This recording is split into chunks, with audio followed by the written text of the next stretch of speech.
하나님 말씀은 누가복음 4장 16절에서 21절 말씀입니다. 예수께서 그 자라나신 곳 나사렛에 이르사 안식일에 늘 하시던 대로 회당에 들어가사 성경을 읽으려고 서심해 선지자 이사야의 글을 들이거늘 책을 펴서 이렇게 기록된 데를 찾으시니 곧 주의 성령이 내게 임하셨으니 이는 가난한 자에게 복음을 전하게 하시려고 내게 기름을 부으시고 나를 보내사 포로된 자에게 자유를 눈먼 자에게 다시 보게 함을 전파하며 눌린 자를 자유롭게 하고 주의 은혜의 해를 전파하게 하려 하심이라 하였더라. 책을 덮어 그 맡은 자에게 주시고 앉으시니 회당에 있는 자들이 다 주목하여 보더라. 이에 예수께서 그들에게 말씀하시되 이 글이 오늘 너희 귀에 응하였느니라 하시니 아멘.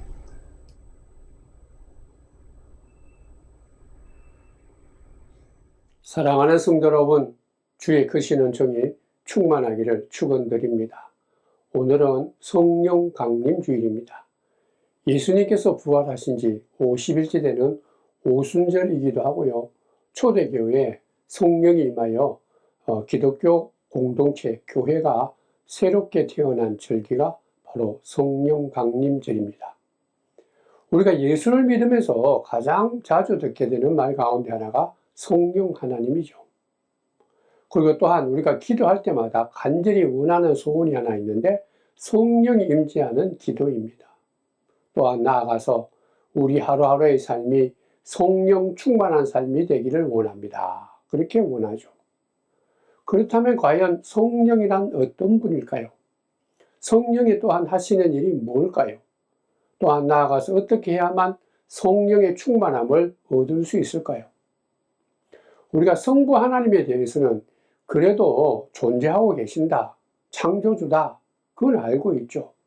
또한 성자 예수님에 대해서는 복음서를 통해서 보다 구체적으로 예수님의 삶과 생애와 그의 귀한 이 진리를 우리가 잘 알 수 있습니다. 그러나 성령에 대해서는 우리가 많이 어려워하고 의아해하고 그리고 또 마음에 잘 닿지 않는 이것이 성령입니다. 저 역시 예수를 처음 믿게 되었을 때 가장 많이 힘들었던 것이 바로 성령님입니다. 그러니까 성령 충만하다 또 해야 된다 말은 많이 하는데 이게 무슨 짜릿한 영적인 경험이다 하기도 하고 감정적인 경험이다 하기도 하고 이게 뭔지 헷갈렸어요. 그리고 성령이 충만하면 가슴이 뜨거워지고 두근댄다고 그러는데 과연 그게 뭘까? 그리고 나아가서 성령 충만하면 나는 없어지고 성령께 사로잡힌다고 하는데 그게 또 뭘까? 그리고 또 성령이 충만하면 내 의지와 다르게 내 입에서 막 방언이 쏟아진다. 뭐 그렇게 얘기도 했습니다. 이럴 때마다 성령 충만한 게 뭘까? 한편 기대도 했지만 한편 또 무섭기도 했던 것이 또한 사실입니다. 사랑하는 성도 여러분, 성령은 어떤 분일까요? 우리가 가장 먼저 알아야 될 것은 성령은 하나님이십니다. 성부 하나님, 성자 하나님이듯이 성령도 하나님이십니다. 이 성령 하나님은 인격으로 다가오시며 우리 모든 삶을 새롭게 하시고 시작하게 하시는 이 하나님이 바로 성령 하나님이십니다. 민수기 27장 18절 이하에 보면 하나님의 영이 그와 함께 하겠다. 그에게 안수해라. 그를 통해서 새로운 일을 시작하게 될 것이다. 이 말은요, 모세를 이어서 가나안 땅에 들어가는 사명을 받은 여호수아를 가리키며 하나님이 모세에게 하신 말이에요. 그러니까 여호수아에게 하나님의 영이 함께 하니까 그에게 이같이 새로운 일을 맡겨라. 기드온 300명의 용사가 13만 5천 명과 이방 군사들과 싸울 때도 하나님의 영이 기드온에게 임재했다. 그렇게 말합니다. 그 당시 이스라엘 백성들은 이 적군의 그 엄청난 숫자에 다 낙심했습니다. 이제는 우리가 저 나라에 이 노예로 잡혀갈 수밖에 없구나. 그때 사사기 6장 34절 이하에 보면 여호와의 영이 기드온에게 임했다. 그래서 이 기드온에게 새로운 용기를 주고 이같이 어려운 이스라엘 나라의 이 모든 상황을 뒤집게 했다. 그렇게 말합니다. 계속해서 우리가 구약을 보면 사울왕의 시대가 끝나고 다윗 왕의 시대를 새롭게 열었던 능력도 성령임을 알 수 있습니다. 사무엘상 16장 13절 이후에 보면 사무엘이요 기름 뿔병을 가져다가 다윗에게 부었더니 그날 이후로 다윗에게 하나님의 영이 크게 감동했다. 하나님의 영이 다윗에게 함께해서 그가 크게 감동을 받았다. 그러나 그 이후에 계속해서 보면 여호와의 영이 사울 왕을 떠났다 그렇게 말합니다. 하나님의 영에 사로잡힌 다윗은요 하나님이 기뻐하고 하나님이 마음에 합한 자로 하나님이 쓰실 만한 인물로 그렇게 크게 성장했지만은 하나님의 영이 떠난 사울 왕은 지도자적인 자질을 상실하게 되고 결과적으로는 하나님께 버림을 받게 되죠. 이같이 하나님의 영 성령은 모든 것을 새롭게 시작하는 출발의 영입니다. 기억하셔야 됩니다. 우리가 살아가는 삶이 무너질 때가 있죠. 어려움이 있을 때가 있습니다. 내가 뭔가 기대를 했는데 그 기대는 깡그리 없어져 버립니다. 그걸 어찌할 줄 모르고 절망 가운데 있을 때 하나님의 성령님이 우리에게 다가오십니다. 그러면서 우리가 일어나게 하고 시작하게 하고 도전하게 하고 그리고 믿음의 길을 걸어갈 수 있도록 힘을 주시는 분이 바로 성령 하나님이십니다. 주저앉지 말라, 낙심하지 말라, 일어나라. 내 눈이 지금 볼 수 있느냐? 내 귀가 듣고 있느냐? 네 손과 발이 움직이고 있느냐? 그리고 네가 숨을 쉬고 있느냐? 그렇다면은 일어나라, 시작하라. 그렇게 말씀하시는 분이 성령 하나님이십니다. 그러므로 성령 하나님과 함께하면 생명과 창조와 하나님이 허락하시는 지혜와 용기와 담대함을 얻을 수 있더라고. 우리가 구약의 여러 사건들을 통해서 분명히 깨달을 수가 있습니다. 창세기 1장 2절 말씀에 보면 이런 말씀이 있습니다. 땅이 혼돈하고 공허하며 흑암이 깊은 위에 있고 하나님의 영은 수면 위에 운행하시니라. 그러니까 하나님의 영, 성령이 이 창조 사건 때에도 함께 계셨다 그 말이죠. 이 세상이 모두 어둠 속에 잠겨 있고 모든 게 혼돈과 무질서 속에 있었는데 그때 하나님의 영이 임하셨다. 그래서 임하셔서 말씀하시기를 빛이 있으라 그러니까 어둠이 물러가고 혼돈이 사라졌다라는 것입니다. 그러므로 성령은 창조의 영이십니다. 생명의 영이십니다. 변화와 새롭게 조화시키는 영이십니다. 한마디로 얘기해 보면 모든 것을 새롭게 하시는 영이다라는 거예요. 살다 보면 실타래가 엉긴 것처럼 막 엉기고 힘들고 흐트러질 때가 참 많죠. 그리고 마음이 우울해질 때가 있고 슬플 때가 있고 좌절할 때가 있고 아무것도 하기 싫고 낙심될 때가 종종 우리에게는 일어나죠. 그때마다 생명의 영이 되시고 창조의 영이 되시는 변화의 영이 되시는 모든 것을 새롭게 하시는 성령 하나님께서 우리들에게 말씀하십니다. 그때 성령님께 부르짖으라는 것이죠. 성령 하나님이여 내 마음을 채워주소서. 나에게 임하여 주시옵소서. 그래서 나를 만져 주옵소서. 그래서 나에게 말씀하셔서 나로 하여금 다시 한번 더 일어나게 하고 시작하게 하여 주옵소서. 이렇게 부르짖으라는 것이죠. 성령의 역사는요, 구약시대뿐만 아니라 이 신약시대도 그리고 지금도 마찬가지입니다. 늘 우리들과 함께 하십니다. 특별히 성령 하나님은요, 하나님이 사람에게 오십니다. 예수 그리스도를 통해서 하나님의 자녀된 자들에게 찾아오시고 함께 하십니다. 그래서 하나님의 자녀들에게 그 모든 삶을 주관하시고 인도하시고 간섭하십니다. 특별히 우리들 심령 속에 나를 억눌리고 나를 힘들게 하고 고단하게 하고 낙심하게 하는 그 모든 것에서부터 새롭게 하는, 그것에서 벗어날 수 있는 그러한 능력이 있는 분은 성령 하나님이십니다. 그러니까 우리가 성령 하나님을 함께 해야 돼요. 성령 하나님과 함께하는 삶이 중요하죠. 그리고 성령 하나님께 나아가서 기도해야 돼요. 새롭게 하옵소서. 우리가 또한 성경을 보면, 특별히 복음서에 보면 우리 예수님, 이 땅에 오신 성자 예수님도 성령님과 긴밀히 연결되어 있는 것을 알 수 있습니다. 예수님의 탄생 때도요, 마리아가 성령으로 잉태해서 예수님을 낳았다. 예수님께서 공생애를 시작하기 바로 전에도 성령에 이끌려 광야로 나갔죠. 그래서 40일간 금식을 마칠 때 사탄의 유혹을 받았는데 그때 성령을 통해서 그 유혹을 이기셨다. 드디어 공생애를 시작하실 때도 예수님께서 먼저 세례 요한에게 세례를 받으실 때요, 세례를 요단강에서 바르시고 그 물에서 올라오실 때 하늘이 갈라지며 성령이 비둘기같이 임했다. 그러면서 하나님의 음성이 하늘에서 들렸다고 그러죠. 너는 내 사랑하는 아들이라. 내가 너를 기뻐하노라. 이같이 예수님은 하나님의 영이 함께함으로 이 땅에 오셨고, 그리고 하나님이 일을 시작하기 전과 그럼 하나님이 일을 시작할 때도 다 성령과 함께한 거예요.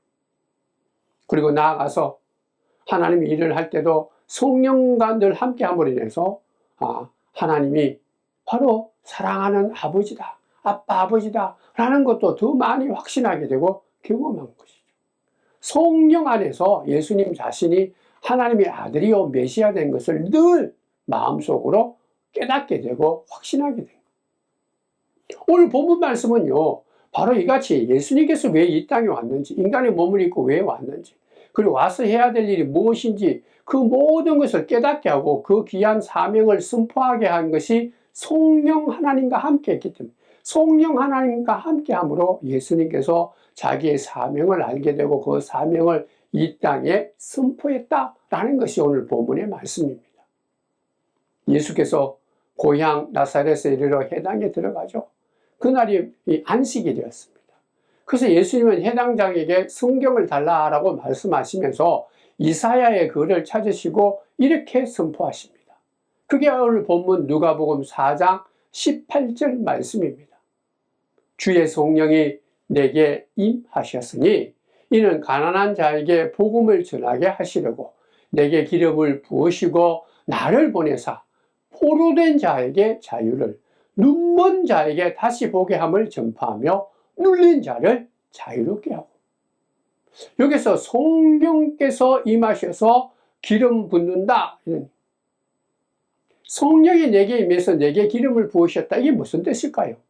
구약을 보면 기름 부음을 받은 이 사람들이 있는데 왕입니다. 또 선지자입니다.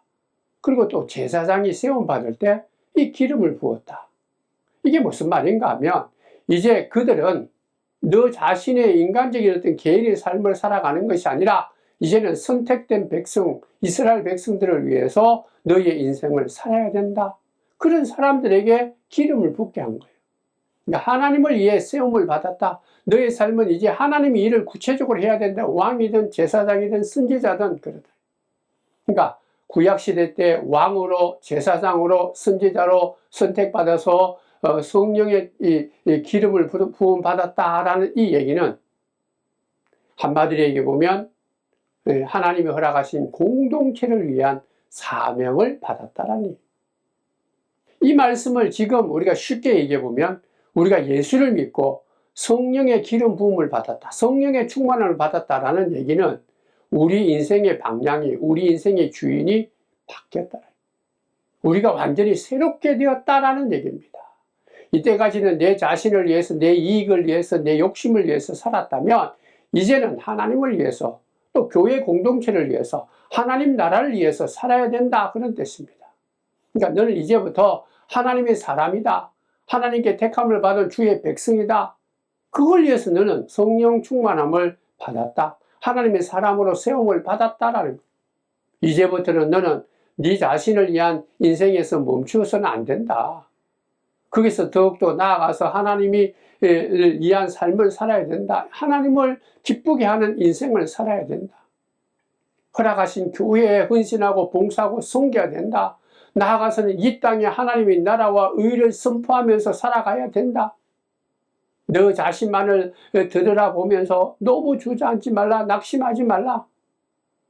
내가 너에게 성령을 보내줄 테니까 성령과 함께 성령의 임재한 가운데 이제는 예수님처럼 하나님의 나라를 위해서, 하나님의 그 선하신 뜻을 위해서 살아라, 그렇게 말하는 거예요. 그렇기 때문에 우리가 성령의 충만함을 기름 부음 받았다라고 하는 것은 우리의 이 생각과 가치관이 달라지는 거예요. 그래서 우리가 성령의 기름 부음 받고 성령의 충만함을 받고 난 뒤에 우리의 마음의 자세가 제일 먼저 바뀌는데요. 그 바뀌는 것은 먼저 우리 이웃들을 알게 되고 보게 되는 거예요. 특별히 성경에 보면 연약한 자, 고난당하는 자, 슬퍼하는 자, 아파하는 자가 그동안에는 우리 눈에 안 보이는데 그것이 보이게 된다. 그게 성령의 역사, 성령의 역사를 경험한 예수님이 그렇게 가르치신 거예요. 내가 성령의 충만함을 입은 이유는 가난한 자에게 복음을 전하기 위해서 성령이 임했다, 그렇게 말했지 않습니까? 가난한 자가 뭡니까? 물질이 없는 자, 또 나아가서 정신적으로 영적으로 가난한 자예요. 또 나아가서는 무언가를 기다리며 소망하는 자가 가난한 자입니다. 한마디로 얘기해 보면 하나님을 향해서 마음이 열려있는 자예요. 하나님의 자비와 긍휼을 사모하는 자들입니다. 바로 그런 자들에게 복음의 소식이 전해지고 하나님께서 그들에게 다가가시고 그들에게 선포하신다. 예수님이 이 땅에 오셨다. 그래서 너희들이 이 모든 것에 얽매인 것에서 자유함을 얻고 진정한 기쁨을 허락하기 위해서 메시아된 예수가 이 땅에 오셨다. 그걸 성령님이 우리들에게 알게 해주신 거예요. 사랑하는 성도 여러분, 성경은요 하나님의 말씀인데 그 하나님의 말씀은 이 모든 것을 해방시켜 주시는 말입니다. 죄에서도 그리고 우리 욕심에서도 세상의 그 어떤 것에서도 다 자유롭게 해주는 그런 해방의 책이 성경입니다. 이스라엘 백성들이 종살이했던 400년 동안 종살이했던 애굽 땅에서 해방되었죠. 바벨론 60년 동안 살다가 붙잡혀 살다가 해방되고 자유롭게 되었다. 그게 이 구약에 나오는 말씀 아닙니까? 예수님이 이 땅에 오셔서 죄의 권세에 눌려있고 죄에 빠져서 죄의 노예로 살 수밖에 없는 우리들, 그래서 죽음밖에 없는 우리들을 그 모든 죄와 죽음의 공포에서 건져주시고 해방시켜 주셨다. 그분이 바로 예수님이다. 메시아다. 그래서 우리가 예수 그리스도를 믿음으로 하나님이 허락하시는 부활 생명을 얻게 되고 하나님의 자녀 되어서 정말 영원한 기쁨을 누리고 영생을 경험하게 될 것이다. 근데 이러한 모든 것을 알게 되고 깨닫게 해주는 것이 성령 하나님입니다. 성령이 내 속에 임재하고 그 임재하신 성령님께서 가르쳐 주시고 깨닫게 해주시고 확신하게 해주는 거예요. 그러므로 우리에게 진정한 위로가 되고 치유자가 되고 자유자가 되게 하고 이 세상의 모든 얽매인 것에서 해방을 허락하시는 이 모든 것들은 성령의 역사를 통해서만 우리가 진정한 자유를 얻게 되고 기쁨을 누리게 되고 평안을 평안을 가지게 되는 것입니다. 특별히 또 성령께서 복음서를 통해서 예수님을 통해 우리에게 주시고자 하는 것이 하나 있습니다. 그게 뭔가 하면 예수님을 통해서 우리가 아는 것은 성령님은 우리들에게 하나님의 마음이 무엇인지, 하나님의 심령이 무엇인지, 하나님의 그 선하신 뜻이 무엇인지를 알게 되는 거예요. 그러니까 하나님의 관심을 가진 사람이 누군가라는, 하나님은 어떤 마음일까요? 하나님은 어떤 사람을 눈여겨보고 관심을 가지는가? 오늘 성경에 보면 고통받는 자, 힘들게 살아가는 자, 소외된 자, 억눌린 자, 희망을 잃어버리고 낙심된 자, 그런 자들을 하나님께서 마음에 품고 있고 그런 자들을 바라보시고 그런 자들을 찾아보신다. 그게 예수님의 마음이요, 성령의 마음이요, 하나님의 마음입니다. 이게 아셔야 돼요. 그러니까 우리가 예수를 믿는다고 해서 우리의 생각과 참 많이 다르죠. 우리는 내 자신에게 참 관심이 많습니다. 내가 잘 먹고 잘 사는 데만 관심이 있죠. 많은 것을 가지고 누리는 데 관심이 있습니다. 명예와 권력과 부와 재물을 차지하는 데 관심이 있죠. 넉넉하게 살아가는 것만 우리가 자꾸 관심을 가집니다. 그런데 예수님은 오늘 성령님을 통해서 우리에게 말하기를 그와 다르다. 내가 진정으로 잘 살고 다른 사람들도 함께 잘 사는 것이 바로 하나님의 이 관심이요 하나님의 마음이다. 그게 바로 성령께서 우리에게 가르쳐주시는 귀한 은혜입니다. 아셔야 됩니다. 오늘도 우리가 주일을 통해서 교회에 나와서 예배를 드리죠. 하나님께 예배를 드립니다. 그럼 하나님께서 우리에게 오시고 우리를 만져주시고 성령을 통해서 말씀을 주시는데 하나님이 이런 하나님이다. 하나님의 마음은 이런 마음이다. 사랑의 마음이다. 하나님의 관심은 여기에 있다. 그리고 하나님께서는 너도 사랑한다. 너를 사랑하는 것처럼 이 땅에 있는 모든 이웃들, 특별히 가난하고 힘들고 고단하고 어려운 자들을 사랑한다. 그렇기 때문에 너가 이 시간 예배를 통해서 하나님의 사랑과 은혜를 경험하고 그 경험한 가운데 은혜를 받았다면 있어서는 이 교회에 있고 이 자리에 은혜 받는 것으로는 부족하다. 주신 그 은혜와 사랑을 갖고 내가 관심을 갖는 이웃들에게 나아가라. 세상을 향해 나아가서 이렇게 억눌리고 힘들고 어려운 자들에게 예수의 사랑, 예수의 복음, 성령의 이 가르침을 가르치라는 거죠. 그러니까 우리들끼리 그죠? 모여서 예배드리고 좋고 그걸로 끝나면 이 반쪽 신앙이에요. 하나님이 원하시는 그 심령이 다 아니에요. 밖으로 나가라는 거예요. 기독교는 교회 공동체는요. 성령 공동체인데 성령이 임재하는 공동체는 그저 끼리끼리 모여서 끝나는 것이 아니라 하나님이 주신 그 은혜 가운데 예배를 통해서 우리가 하나님을 만나면 그 하나님을 세상에 증거하고 세상에 그 하나님을 증거함으로 그들도 새롭게 되는 것이 바로 성령의 공동체요 하나님이 계시는 교회입니다. 그래서 이웃을 위해서 봉사하고 섬기고 사랑하는 거예요. 이웃들에게 예수의 복음을 증거하면서 선한 일을 실천하고 주의 아름다움과 겸손함과 섬김을 보여주는 거예요. 특별히 버려지고 소외된 곳에 가서 예수의 사랑, 예수의 복음을 주고 그들도 일어나라, 새롭게 하라. 그게 바로 교회가 해야 될 성령의 공동체, 성령에 충만한 자가 해야 될 것입니다. 그렇기 때문에 오늘 본문 말씀 누가복음 4장 19절에도 보면 예수님께서 이 땅에 오신 목적이 무언가를 성령께서 가르쳐 주시는 거예요. 누가복음 4장 19절 말씀입니다. 주의 은혜의 해를 전파하게 하려 하십니다. 예수님이 오신 목적이죠. 주의 은혜의 해를 전파하게 한 것이다. 주의 은혜가 뭐예요? 희년을 얘기합니다. 구약의 용어로.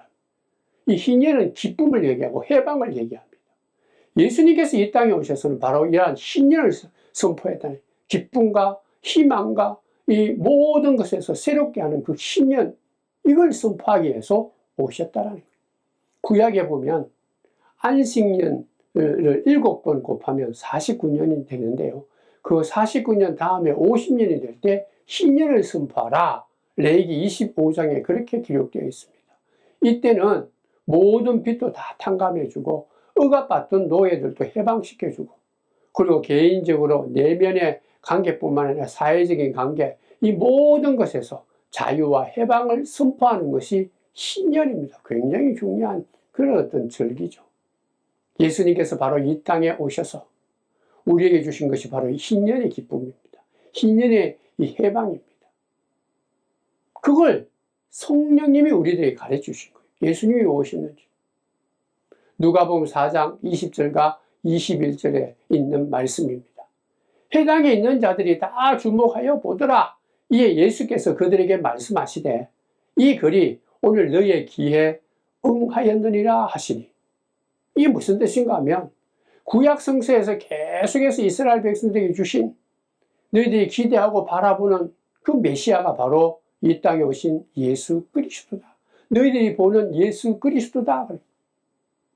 그러니까 하나님께서 보내신 메시아가 예수님인데 그 예수 그리스도를 통해서 생명의 사건과 자유의 사건, 재용서의 사건이 일어나는 것이고 진정한 부활과 생명의 사건이 드러난다라는 그 선언이 바로 오늘 본문에 있는 그 누가복음 4장 20절과 21절에 있는 말씀입니다. 사랑하는 성도 여러분, 우리는 늘 하나님의 은혜 가운데 성령님 임재하심과 성령의 가르침과 보살핌으로 현재 은혜의 삶을 살죠.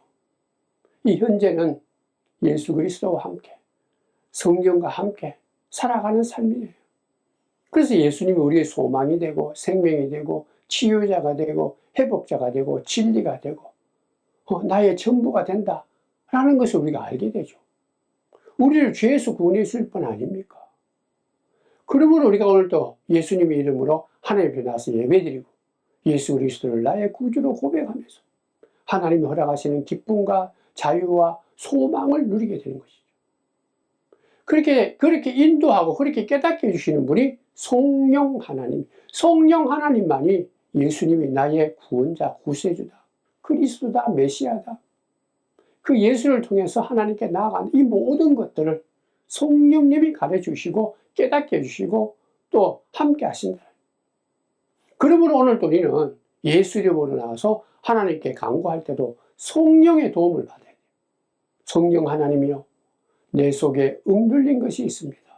내 속에 회색빛같이 나를 절망케 하고 힘들게 하고 어렵게 하는 것들이 참 많습니다. 그러므로 내 마음속에 슬픔이 있고 걱정과 근심이 나를 얽매이게 하고 나를 이렇게 낙심하게 합니다. 성령 하나님이요, 오늘도 예수 이름으로 기도하는 우리들에게 이 모든 어두움을 쫓아내게 해 주옵소서. 주께서 얻었던 그 기쁨과 소망과 그 넘치는 생명이 우리들에게도 허락하옵소서. 사랑하는 성도 여러분, 오늘도 예배드리면서 우리는 주의 말씀을 들었죠.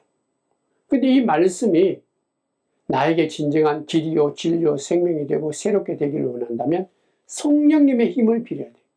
성령님이 함께 해주시고 성령님이 인도해 주시고 성령께 내 자신을 다 맡길 때 성령 하나님께서 오늘도 우리에게 주시는 이 복음의 말씀, 하나님 말씀, 예수님의 십자가의 도를 우리가 바로 깨닫게 되고 그러므로 인해서 우리가 다시 한 번 더 새롭게 되는 것, 거듭나는 것입니다.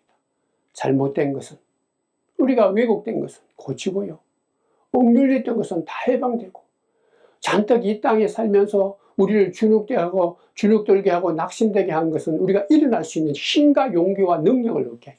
성령 하나님입니다. 그래서 나만 위해서 바득바득 아둥바둥 사는 그런 삶이 아니라 이제는 하나님께 모든 걸 맡기고 예수님이 허락하시는 겸손과 온유함으로 무장해서 성령님이 주시는 그 진리와 능력과 권세를 갖고 우리가 이 땅에 하나님의 일을 하면서 하나님을 기뻐하며 하나님이 기뻐하시는 삶, 하나님과 함께하는 이 놀라운 구원의 기쁨을 우리가 살게 된다. 진정으로 예수를 닮아가는 삶, 예수 믿는 그 아름다움, 그 복된 삶, 가장 행복한 삶, 예수님 그리스도와 함께 살아가는 그 기쁨을 우리들과 임재하시고 동행해 주시는 성령께서 가르쳐주시고 그리고 함께 해주실 때 우리가 예수님을 알게 되고 하나님을 알게 된다. 사랑하는 성도 여러분, 예수를 믿는다라는 것은 예수님을 통해서 우리의 삶이 완전히 새롭게 변화되는 거예요. 우리의 삶이 바뀌는 것입니다. 성령님이 함께 할 때 그것이 바뀌신 것을 알게 되죠. 그러므로 우리들은 이 시간에도 주님, 이때까지는 내 욕심, 내 생각, 내 처지를 보면서 낙심하고 어려워하고 그리고 또 이기적인 내 마음이 이제 십자가 앞에 다 내어놓고 새롭게 되기를 원합니다.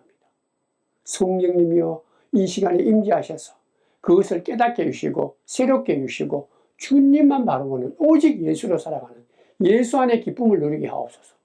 그래서 이제는 살아가는 삶 속에 내 욕심을 차리는 삶이 아니라 하나님이 기뻐하는 예수를 닮아가는 삶이 되도록 축복하여 주옵소서. 성령님께 기도하고 성령님께 간구하며 또 오늘도 예수 이름으로 기도하는 우리들에게 성령이 충만한 성령의 사람, 하나님의 택한 백성들 다 되시기를 주님의 이름으로 축원드립니다. 기도하겠습니다. 하나님 감사합니다. 이 땅에 인간의 몸으로 오셔서 죄 사함을 주고 우리가 억눌렸고 어려워했던 이 모든 것에서 해방되어서 진정으로 죄에서 노임을 받고 인간의 욕심과 교만에서 사탄의 권세에서 노임을 받고 주의 자녀 되어서 영원한 영생 하나님의 자녀된 이 기쁨을 주시니 너무나 감사합니다. 이 모든 것은 지금도 나와 함께 하시고 임재하시고 깨닫게 주시는 성령 하나님의 은혜인 줄 믿습니다. 성령 하나님이여 저희들에게 임재해 주셔서 저희들이 눈이 열리게 하시고 귀가 열려서 오직 예수로 오직 하나님으로, 오직 믿음으로 살아가는 성령의 사람, 성령의 이끌림을 받는 성령의 충만한 사람 다 되도록 복 내려 주옵소서. 예수님의 이름으로 기도드리옵나이다. 아멘.